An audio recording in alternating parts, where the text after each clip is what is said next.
eu gostaria que você explicasse para o pessoal, o jovem que está arrumando o primeiro emprego no mercado de trabalho. Você acha que a falta de experiência afeta no mercado de trabalho? Cara, é uma pergunta boa, porque depende. Depende porque é o seguinte, o jovem, ele tá primeiro emprego, ele não tem experiência formal nenhuma, mas ele pode ter muita experiência informal. E aonde ele vai entrar, geralmente, são nos cargos de entrada, que são aqueles cargos que você não precisa ter nenhuma experiência prévia, porque vão te ensinar. Se você vai ser um assistente, se você vai ser um ajudante, se você vai ser um menor aprendiz, se você vai ser um estagiário. Para tudo isso, não tem necessidade de você ter uma experiência. Dá para ter experiência? Até dá. Mas não é isso que as empresas esperam. Qual que é o lance? Tem uma coisa que eu gosto de falar com os nossos jovens lá do programa de empregabilidade juvenil, que é o currículo de vida. O que é o currículo de vida? Por exemplo, eu já ajudei na quermesse do meu bairro. Eu sou da igreja tal e lá tem quermesse e eu ajudo na quermesse servindo as mesas. Lá eu trabalho de garçom na quermesse. Isso aí é experiência em atendimento ao cliente. Eu gosto de trabalhar de caixa. Quando tem as quermesse lá, eu ajudo, eu sou caixa. Isso também é uma experiência. Eu ajudo minha mãe nas tarefas domésticas lá, porque quando ela sai para trabalhar, sou eu que fico responsável pela rotina da casa. Isso é organização, sabe? Eu tenho um tio que ele é meio doente e eu vou lá e eu ajudo a cuidar dele. Eu tenho uma situação... Então, assim, muitas pessoas têm vários tipos de experiência de vida e que não colocam no currículo porque não sabem como colocar isso no currículo ou como converter isso numa competência que é do mundo do trabalho. Por exemplo, atendimento ao cliente. A grande maioria das vezes, o jovem tem experiências com atendimento ao cliente, mas ele só não usa, porque ele não sabe como encaixar aquilo.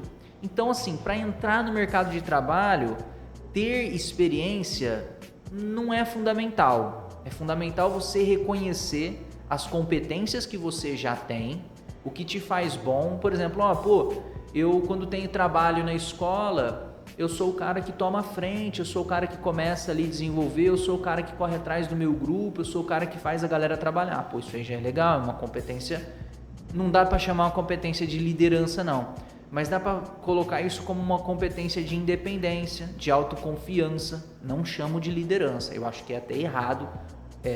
Esse tipo de atitude não é uma atitude de liderança, é uma atitude de independência e autoconfiança. Liderança é outra coisa e é você se tornar exemplo para outras pessoas, mas é outro papo.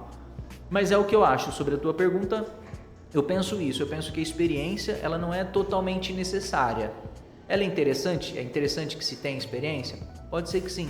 Os jovens que não têm experiência nenhuma, ele precisa entender que ele tem alguns tipos de competências ou alguns comportamentos que podem ajudar ele a conseguir o primeiro emprego, colocando no currículo atividades que são informais, mas que podem ser convertidas ali dentro do currículo, trabalhando o currículo, como algo que chama a atenção do recrutador. Falou, legal esse jovem aqui, ele faz isso, ele faz aquilo, legal. Ele tem consciência das competências dele. Então, uma coisa que é importante, que a gente pode chamar de experiência, não é a experiência em si, mas é a consciência da competência. A competência. Certo. Com base nessas competências, o jovem ele vai elaborar o primeiro currículo dele. Ele não tem a mínima noção. Às vezes vai buscar no YouTube e vê vários vídeos, um falando muda isso, outro falando inclui isso. Gostaria também que você explicasse, com base nessas competências que os jovens têm, como que ele pode elaborar um currículo formal e que o empregador leia o currículo e possa chamar ele para trabalhar. Existem vários modelos, né? Canva, tem um montão de modelo no Canva, tem um montão de modelo num monte de lugar, tem um montão de gente ensinando a fazer currículo. Existem inclusive algumas empresas que eu considero picaretagem, que é convidar o jovem para fazer uma entrevista de emprego, ou fazer o jovem fazer uma entrevista, chegar lá e falar assim, mas esse currículo seu tá ruim. Se você quiser aqui na nossa instituição, a gente tem aqui um modelo de currículo, você paga R$20 e a gente faz um currículo legal para você. Para mim é picaretagem, porque se é uma empresa de colocação no mercado, não deve se fazer isso. Se é uma empresa educacional, e vai fazer curso, vai vender alguma coisa, precisa estar claro para o jovem. Então, assim, existem esses também. E eles vendem qualquer coisa para fazer qualquer dinheiro. Então, o jovem primeiro precisa tomar cuidado com isso. E aí, o segundo ponto que você trouxe. Primeiro, informações pessoais é o básico. Por exemplo, coisa muito básica que a galera não coloca no currículo. Idade. Bota a data de nascimento. Pô, me ajuda. Bota só a sua idade lá, não preciso saber sua data de nascimento. Posso saber sua idade, me coloca lá só a sua idade. Já tá bom colocar a sua idade lá, tá ótimo pra mim. Outra informação, se tem ou se não tem filho. Porque se tem filho, pra mim é importante saber que você tem filho. Pra mim é importante saber quantos filhos você tem. Ou se você não tem filhos, também é uma informação que ninguém coloca. E a gente sabe que o jovem hoje tá meio apressado com a questão de filho, tá tendo filho cedo. Então é importante para eu saber se você tem filho ou não. Por quê? Porque isso carrega o senso de responsabilidade. Se você tem filho, eu sei que, em tese, você passa a ser mais responsável, porque eu, enquanto pai, me tornei mais responsável a partir do momento que me tornei pai, com 40 anos. Então eu fui ter filho com 40 anos. Então esse é um ponto que é fundamental também. Tem, não tem filho? Como é que tá isso? Informações básicas, então, CPF, RG, eu considero que não são informações relevantes. Por quê? Porque isso pode levar até o recrutador ou a empresa, sei lá, pesquisar, ver se você tem alguma dívida, sei lá, um Serasa, ver se você tem algum problema judicial, ver se o seu CPF consta em algum perfil da justiça, olhar se você tem antecedentes criminais.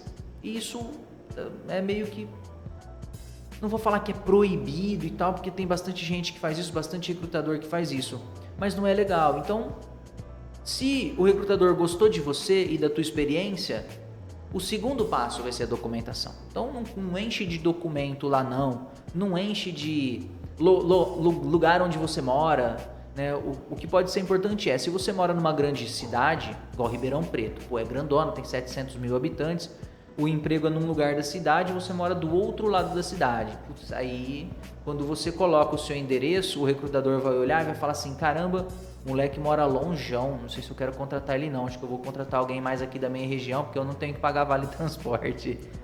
Então é outra informação que te elimina. E você poderia muito bem falar assim, não, mas eu vou de bicicleta, meu parceiro, eu preciso trabalhar. Não, eu vou de busão, eu tenho aqui um não sei o que lá que me permite andar de busão de graça, não, eu vou de busão. Então assim, são informações que te limitam de chegar ali na frente a frente com o recrutador. Na hora que a gente chega nas informações formais, é aí que entra o currículo de vida.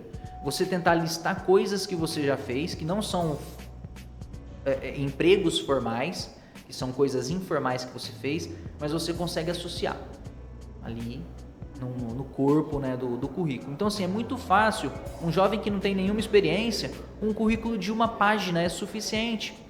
Mas mais uma vez eu volto, tem que ter um lugar ali que está colocando suas competências. Seu objetivo profissional não é uma frase de chat GPT, porque isso também acontece, a galera tá indo no chat GPT colocando frase e a gente sabe quando é frase do chat GPT. É muito fácil descobrir quando é uma frase do chat GPT.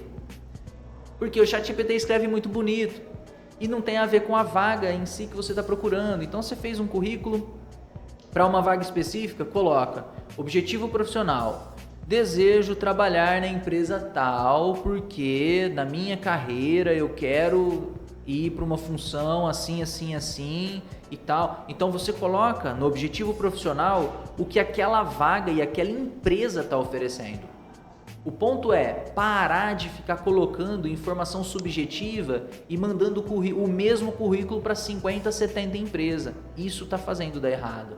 Porque quando você coloca sobre a empresa, no seu currículo você bota o nome da empresa, você coloca o cargo que a empresa está oferecendo e as suas competências para aquela vaga, o recrutador vai olhar e vai falar assim, caramba, o cara fez o currículo para mim. Eu fiz, meu parceiro. Por quê? Porque eu estou procurando emprego em algumas empresas e eu estou pesquisando a empresa para procurar um emprego lá. Não estou soltando o currículo aleatoriamente. Então, para mim, esses são os pontos fundamentais aí para um currículo legal. Então, seria o correto você fazer um currículo para determinada empresa que você já pesquisou, você já tem um conhecimento sobre ela, e você enviar esse currículo. Também gostaria de tirar uma informação sobre a foto. Muitas pessoas colocam foto 3x4 no currículo. Você acha certo ou não? Eu acho que também é um fator eliminatório. Eliminatório. Por quê? A gente sabe que ainda existem alguns preconceitos no mercado de trabalho, né?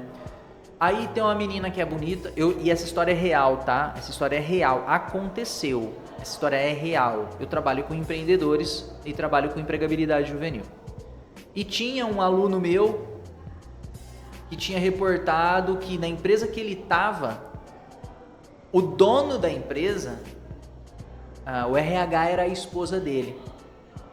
O RH era a esposa do dono da empresa.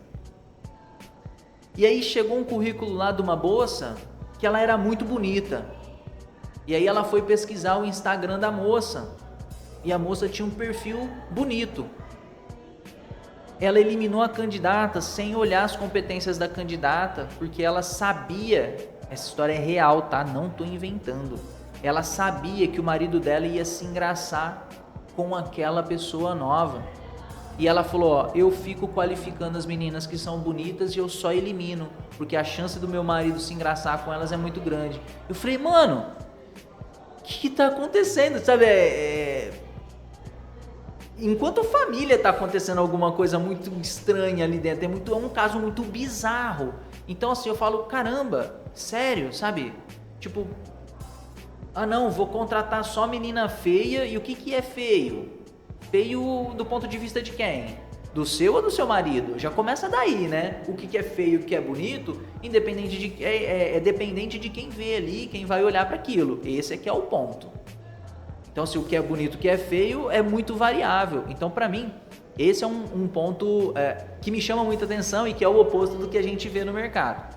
Aí tem a questão da pessoa preta, aí tem a questão da pessoa trans, aí tem questão da pessoa japonesa, aí tem questão da pessoa muçulmana, coreana, índio, enfim, aí a xenofobia não é nem racismo, aí a xenofobia como um todo e o preconceito como um todo vai estar ali naquela foto.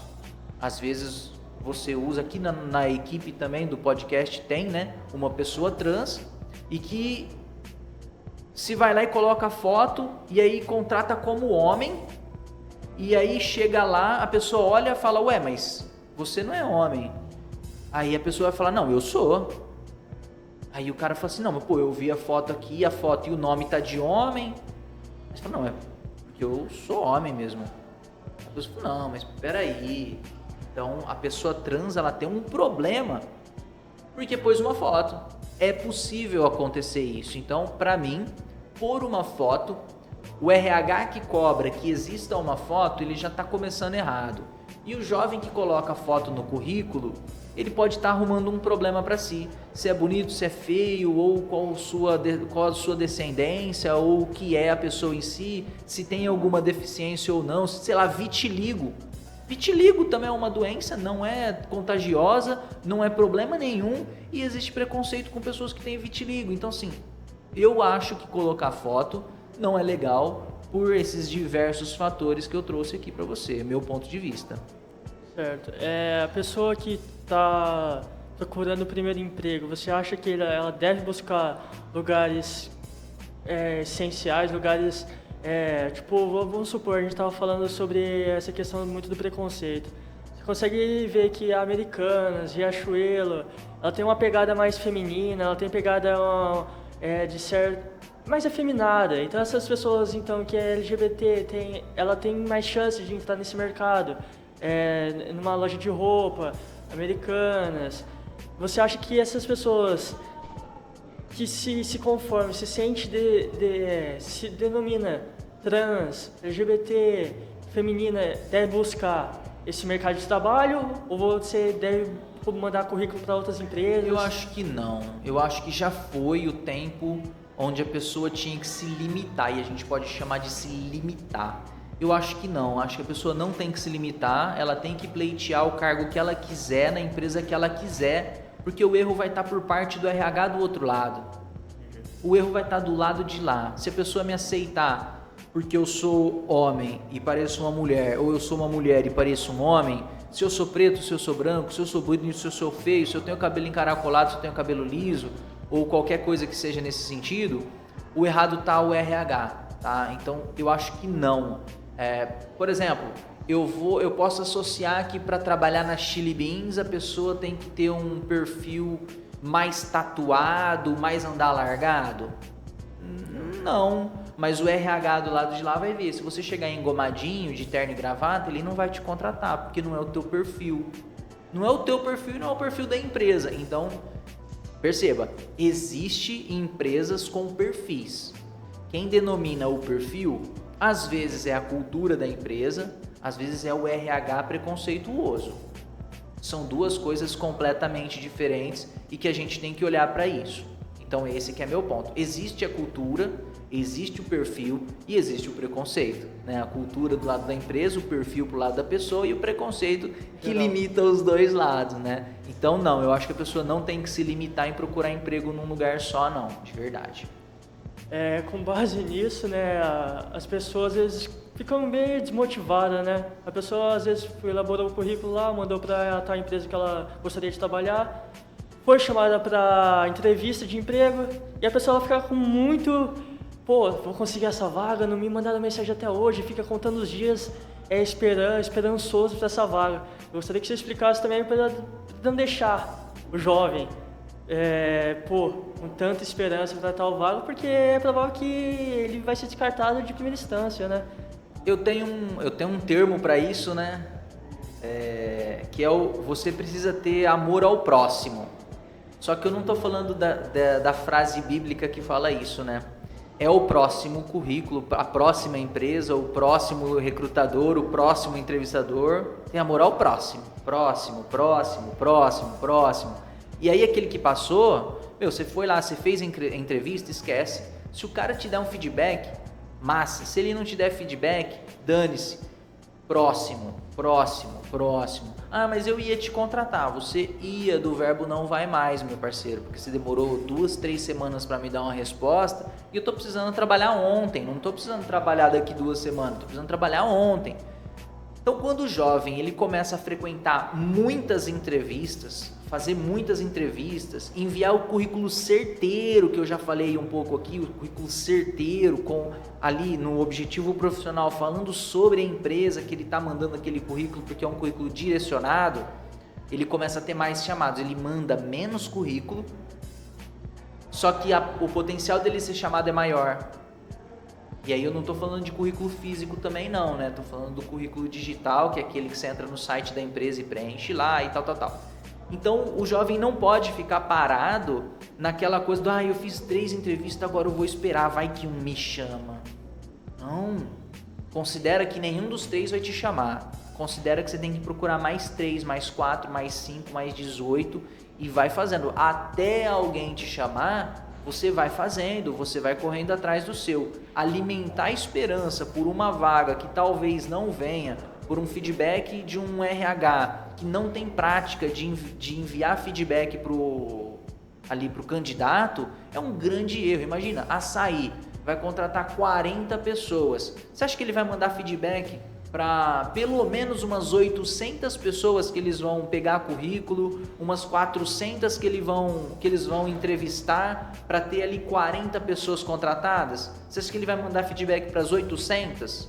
Não vai, definitivamente não vai. Então, o meu ponto de vista é esse. Só vai.